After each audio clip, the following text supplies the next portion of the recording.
Hello मेरे दोस्तों, आज हम लोग पढ़ने वाले हैं सेट्स के बारे में। तो इससे पहले हमने डिस्कस किया हुआ था डिक्शनरीज़ के बारे में, डिक्शनरीज़ क्या होती है, उनकी टाइप्स क्या होती है, उनकी प्रॉपर्टीज़ क्या होती है। तो आज के इस लेक्चर से हम लोग स्टार्ट करेंगे सेट्स के बारे में। तो सेट्स जो है हम इसको 2 पार्ट्स में डिवाइड करेंगे और ये 2 अलग-अलग लेक्चर्स में हमें मिलेगा। तो सबसे पहले हम लोग सेट से शुरुआत करते हैं। सबसे पहले हमें जानना है कि सेट होता क्या है बेसिकली? सेट एक ग्रुप होता है। मान लो एक कलेक्शन है, जैसे कि हम लोग बोलते हैं कुछ एक बॉक्स है, उसमें कुछ चीज़ों का एक सेट है या मान लो आप एक कप कप जो होते हैं, कप का एक सेट आता है, उसमें 6 कप होते हैं या गिलास का एक सेट। वैसे ही सिमिलरली पाइथन में भी एक सेट होता है। इस सेट में क्या होता है, इस सेट में एक ये एक कलेक्शन होती है। किसकी कलेक्शन होती है?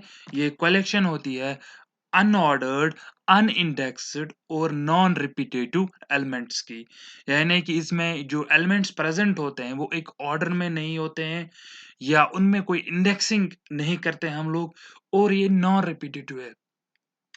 जिसका मतलब ये है कि जो इसमें एलिमेंट्स है, अगर हम कोई एलिमेंट इसमें 2 बार लिखेंगे, तो वो एक ही बार हमें प्रिंट होकर मिलेगा। जो कि मैं आपको आगे समझाऊँगा वो क्या होता है, नॉन रिपिटेशन का क्या मीनिंग होता है। जो आइटम्स प्रेज़ेंट होती है सेट्स में, वो हम लोग चेंज नहीं कर सकते, यानी कि ये इम्यूटेबल हम लोग कह सकते हैं कि सेट्स होते हैं और डुप्लीकेट वैल्यूज़ को भी ये अलाउ नहीं करता। अब मैं आपको सबसे पहले दिखाता हूँ कि सेट्स जो हैं वो उनको हम लोग कैसे बनाते हैं। जैसे कि आप लोग यहाँ पर देख सकते हैं, ये हमने एक सेट बनाया, उसमें कुछ एलिमेंट्स डाले हैं, फिर उस सेट को हम लोग प्रिंट करते हैं। तो एक सिंटैक्स हम लोग मान सकते हैं कि ये एक सिंटैक्स है सेट का। अब मैं आपको समझाता हूँ कि कैसे ये हम लोग एक सेट को लिखते हैं। सबसे पहले हम यहाँ पर आएँगे, वीएस कोड में आएँगे। मैं आपको एक सेट बनाकर सिखाता हूँ।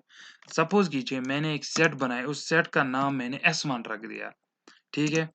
फिर मैं इसको इक्वल टू रखूँगा और फिर मैंने यहाँ पर कर्ली ब्रेसेस रखे जो कि सेट की एक निशानी होती है।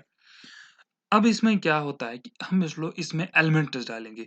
मान लो हम इसके न्यूमेरिक कुछ एलिमेंट्स डालें 1, 2, 3, 4, 5, 6 6 6 को हमने 2 बार डाला। सेट को हम लोग ऐसे ही बनाते हैं। तो अब मैं क्या करता हूँ इस एग्जाम्पल के थ्रू आपको नॉन रेपिटेशन का माने भी समझ आएगा और एक सेट कैसे बनाते हैं वो भी आपको समझ में आएगी। जब हमने सेट बनाया, इसके बाद क्या करेंगे, हम लोग सिंपली लिखेंगे प्रिंट S1, यानी कि हमें आप सेट S1 को प्रिंट करके दो। मैं इसको रन करूंगा। ओ यहाँ पर हमने इसको कैपिटलाइज में लिखना है, ठीक है।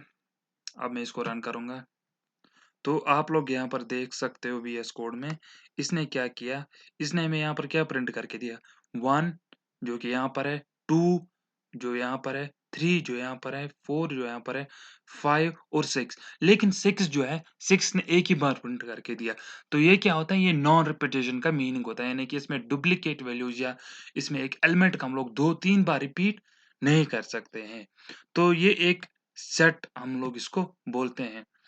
दूसरी चीज़ हम लोग पढ़ेंगे सेट कॉन्स्ट्रक्टर के बारे में कि सेट कॉन्स्ट्रक्टर बेसिकली होता क्या है। जो सेट कॉन्स्ट्रक्टर है, ये भी आप मान लो कि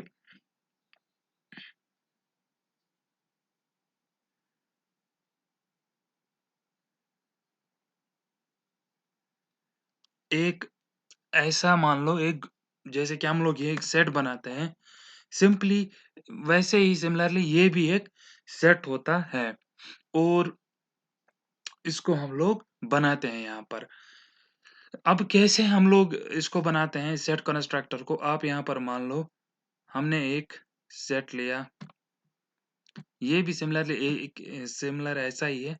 हमने मान लो यहाँ पर S1 लिया, इसके बाद ये एक दूसरा ऑप्शन हम लोग कह सकते हैं कि ये एक सेट को बनाने का दूसरा ऑप्शन है। यहाँ पर हम लोग सेट लिखते हैं, फिर कर्ली ब्रेस, फिर उसके अंदर एक और कर्ली ब्रेस, फिर आप जो चाहे वो लिख सकते हैं। इसमें ए लिखेंगे, फिर इसमें बी लिखेंगे, फिर उसके बाद सी लिखेंगे और फिर इसको हम लोग क्या करेंगे, प्रिंट करेंगे। तो ये एक सेट कंस्ट्रक्टर होता है, यानी कि इस सेट को हमें रन करके देता है। और इसको क्या एक चीज़ होती है इसमें एक स्पेशल, कि ये इसको उल्टा देगा, यानी कि जो लास्ट वाला है ये इसको पहले देगा, जो मतलब ये रैंडमली इनको हमें प्रिंट करके देगा एलिमेंट्स को। ये एक सेट कंस्ट्रक्ट एक स्पेशल प्रॉपर्टी होती है। इसके बाद क्या आता है, ऑपरेशंस ऑन सेट्स। सेट्स में हमारे पास बहुत सारे न्यूमरस ऑपरेशंस होते हैं। एक होता है ऐड का ऑपरेशन, दूसरा होता है रिमूव का ऑपरेशन, तीसरा होता है पॉप का ऑपरेशन, यूनियन का ऑपरेशन, क्लियर का, और सो ऑन। और बहुत सारे ऑपरेशंस इनमें प्रेजेंट होते हैं, जो कि हम लोग नेक्स्ट लेक्चर में पढ़ेंगे। तो दोस्तों, अगर आपको हमारी वीडियोस पसंद आ रही है तो हमारी वीडियोस को लाइक, शेयर और चैनल को सब्सक्राइब करके ज़रूर जाना। Thank you.